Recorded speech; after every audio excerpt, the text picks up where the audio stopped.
little bit about tailoring the message. And this is embarrassing because I think it was Nancy's presentation that made me like want to do this, but I don't remember exactly what we did. It was with the Butterfingers, and we had to like construct a message to the public. Nope, not with Nancy. Not me.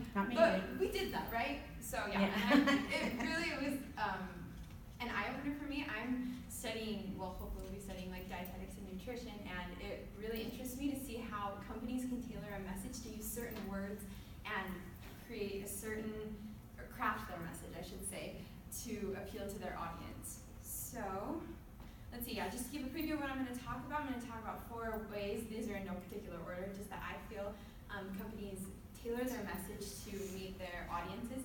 So by making it personal, by using power words and influential figures and distractions. So, making the message personal.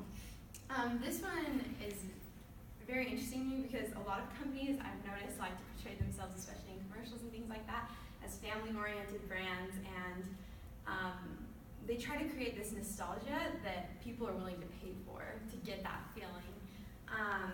They like to bring out old memories, appeal to emotion, and they try to relate to our values and our memories, our family, our friends. And one of the companies, I just have these on here because I feel like these are companies that have done that well, like Kodak, like a Kodak moment, everyone's heard that before. And then Wendy's is also using Voice to Men, which you could think of them as using like an influential figure to promote their product, but I read an article that said that they were trying to create this nostalgia that like millennials like to go back to the 90s, things like that. One of the companies I feel best does this is Coca-Cola, so I just want to play 30 seconds of their commercial.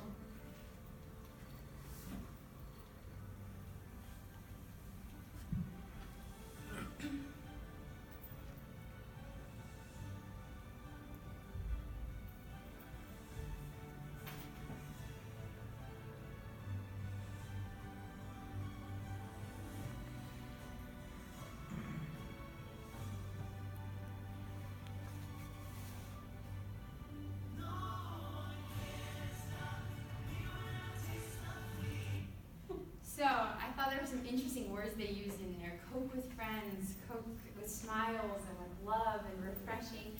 They try to make it so that we relate these feelings of like love and home and family with their product, which I think is kind of almost scary. That's another thing, another reason why I picked the,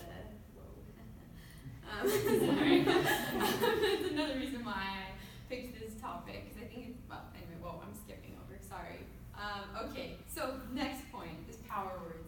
A lot of companies you'll see like to use words like free, natural, best-selling, easy, part of a balanced meal. These words don't necessarily mean anything all the time, but when we see them, a lot of times it triggers something in us to make us think that we're getting a good deal or that we're getting something that's healthy for us. A lot of companies like to use influential figures, like Jennifer Aniston promoting smart water, like if I drink it I'll look like her. I'm not going to look like her, but it's something that like triggers something inside of us to make us associate these products with people that we maybe in a sense want to be like. Distractors are another thing I think companies use, like for instance Skippy saying reduce fat. They don't tell you that the reduction of fat adds, like they add carbs and sugar and all these other things to make their products better, or to make their products taste better, when really they promote it as something that looks healthier. They create the illusion of a deal. Alright, so yeah, this is just really interesting to me because I think it's important that we aren't vulnerable to cheap rhetoric, that we don't fall into these traps maybe just based off of our emotions, and we spend our money and risk our health on things that won't necessarily pay off. And those are my sources. That's it.